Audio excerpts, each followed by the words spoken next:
For heat presses, this is a clamshell. There are tons and tons and tons and tons and tons and tons and tons and tons of companies.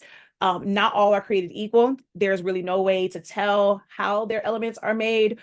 You can really kind of tell by the price point. The low, like the ones that are lower in price points that are like 100, 200 bucks, normally they don't have the best heating elements. They may work great for a little while, but over time, you're going to start to like really, really see the effects of it being like a cheaper model because of how their heating elements are. You're going to have a lot of cold spots. It's not going to be even heat across. It's not going to be even pressure. Do you need a lot of pressure for shirts and certain subjects, certain substrates? No, you just need even pressure, and you need to make sure that it is nice and flat and no gases can escape.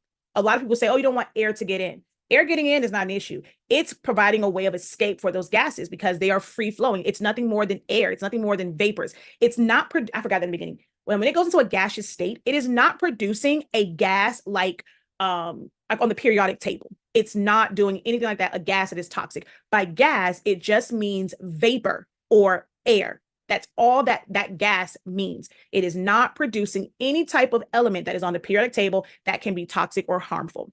So you want to have even pressure to keep that free flowing vapor from going in a different direction other than directly onto your blank or your substrate.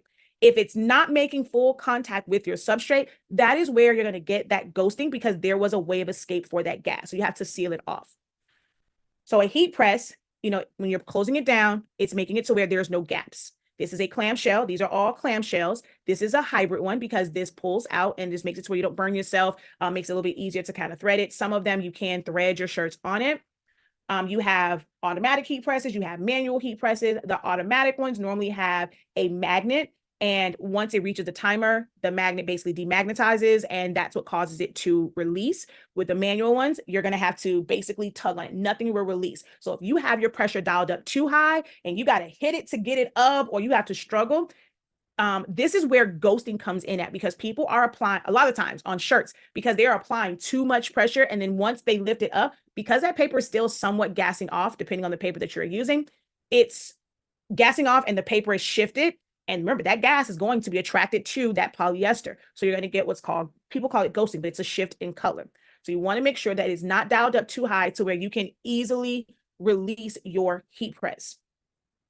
Ones like this are not great to use if you're looking for something to kind of just get started. It's great for vinyl, things like that, but for sublimation, it is not, because it doesn't really have a stopping point. When you're moving it, because it can move in both directions, if you go to close it and that bottom platen is shifting, that can shift and cause ghosting. So although these are ideal for other heat applied applications, they are not ideal for sublimation. You want something that's going to go like, don't hesitate, and it's going to go straight down. Any ones that pivots freely is not great.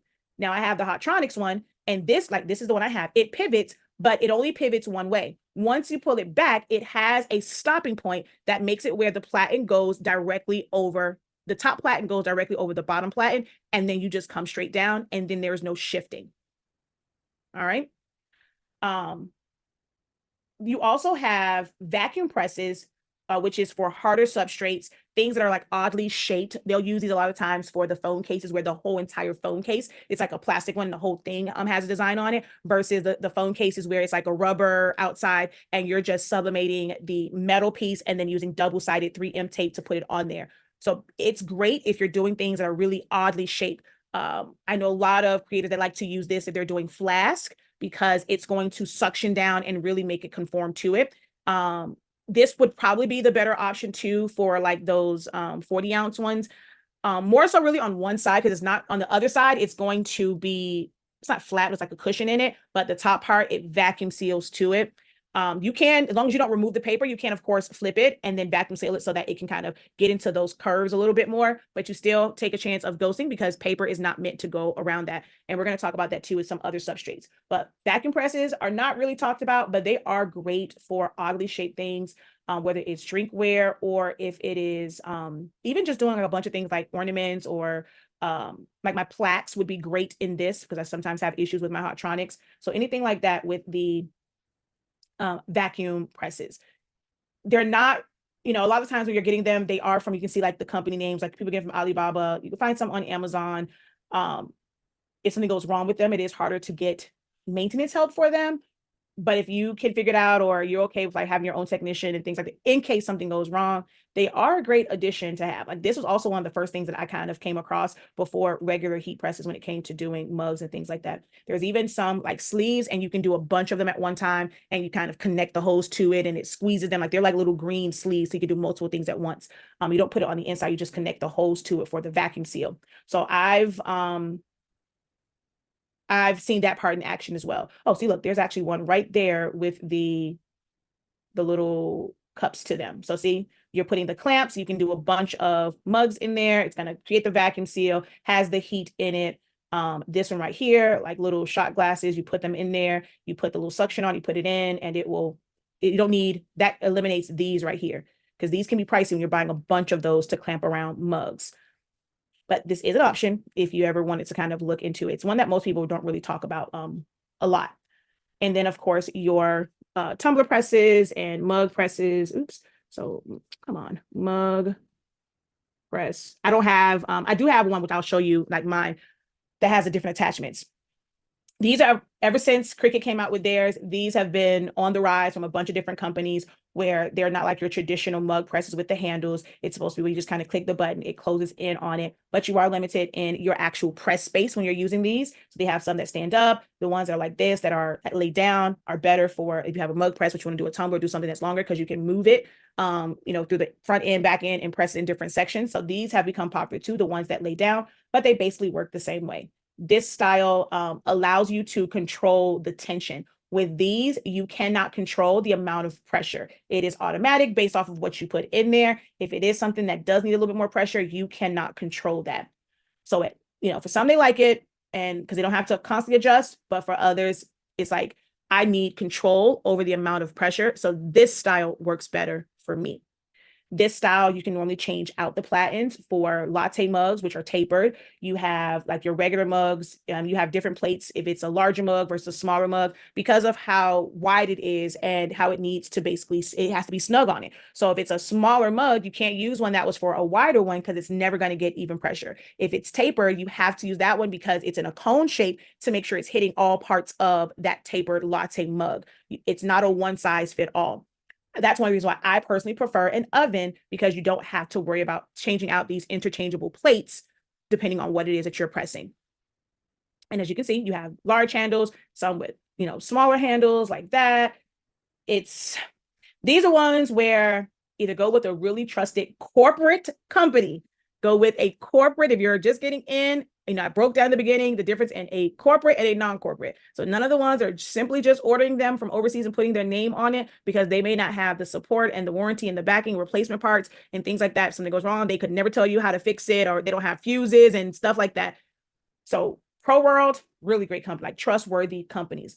I wish I could always recommend smaller companies, because, you know, they need the funding, but I will say for high ticket items, go with a company that is a corporate company. It might cost you a little bit more, but this equipment costs way too much money to have it break down and then it just doesn't work.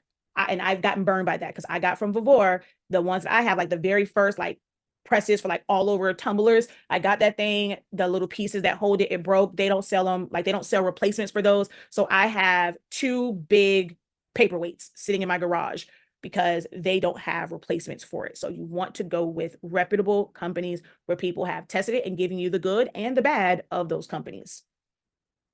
So those are ones for drinkware, like I said, and they do have interchangeable attachments, which of course takes the cost up.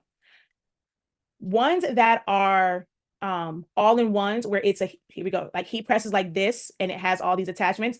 The mug one is separate by itself, but it still attaches to this. Hey, I just noticed that said Home Depot. Oh, wow. Does Home Depot have third-party vendors now? Because that's Vivor, but that's at the Home Depot. Just realized they do third-party vendors.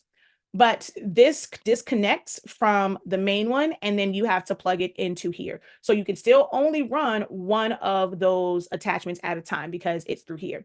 This is not great, because it can cause your the amount of heat and current that's going to, it can fluctuate with, you know, interchanging that. The leads on those can break from the constant wear and tear of switching them in and out. If you are going to use it and switch every once in a while, it's not that big of a deal. But if you find yourself like you're constantly switching between the hat press, the mug press, you want to invest in separate machines, because that constant going back and forth is going to ruin, it's going to damage the cable.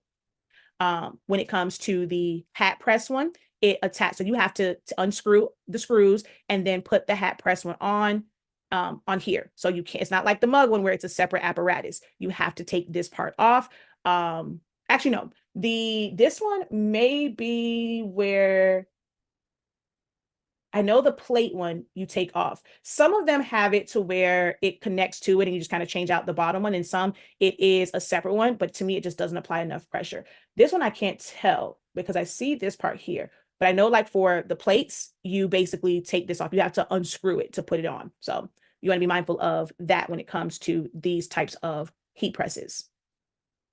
One of the best companies out there when it comes to heat press is Stalls, but they are very, very pricey. Yeah. Oh, yeah. See, because like this one, it would be the top attachment and then the bottom one. So it has like the little plates there, and then you have to put, so this is one where you have to take it off and unscrew this. So you have to wait for it to completely cool down before you can do the hat or do a plate and things of that nature. So those are those heat presses. Before I go over quickly, some of the things to be mindful of, any questions so far on heat sources?